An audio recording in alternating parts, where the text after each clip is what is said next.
أعوذ بالله من الشيطان الرجيم.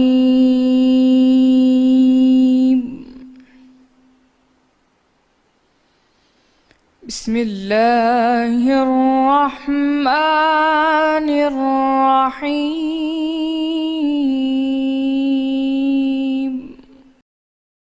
اور ان سے دنیا کی زندگی کی مثال بھی بیان کر دو، وہ ایسی ہے جیسے پانی جسے ہم نے آسمان سے برسایا تو اس کے ساتھ زمین کی رویدگی مل گئی، پھر وہ چورا چورا ہو گئی کہ ہوائیں اسے اڑاتی پھرتی ہیں۔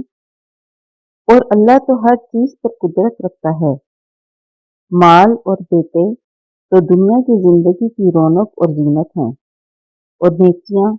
جو باقی رہنے والی ہیں وہ ثواب کے لحاظ سے تمہارے پروردگار کے ہاں بہت اچھی اور امید کے لحاظ سے بہت بہتر ہیں۔ اور جس دن ہم پہاڑوں کو چلائیں گے اور تم زمین کو صاف میدان دیکھو گے، اور ان لوگوں کو ہم جمع کر لیں گے تو ان میں سے کسی کو بھی نہیں چھوڑیں گے، اور سب تمہارے پروردگار کے سامنے صف باندھ کر لائے جائیں گے، تو ہم ان سے کہیں گے کہ جس طرح ہم نے تم کو پہلی بار پیدا کیا تھا اسی طرح آج تم ہمارے سامنے آئے، لیکن تم نے تو یہ خیال کر رکھا تھا کہ ہم نے تمہارے لیے قیامت کا کوئی وقت مقرر ہی نہیں کیا،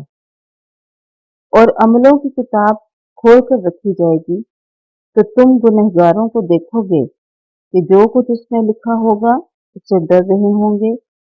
اور کہیں گے، ہائے شامت، یہ کیسی کتاب ہے کہ نہ چھوٹی بات کو چھوڑتی ہے نہ بڑی کو، مگر اسے لکھ رکھا ہے، اور جو عمل کیے ہوں گے سب کو حاضر پائیں گے، اور تمہارا پروردگار کسی پر ظلم نہیں کرے گا۔ صدق اللہ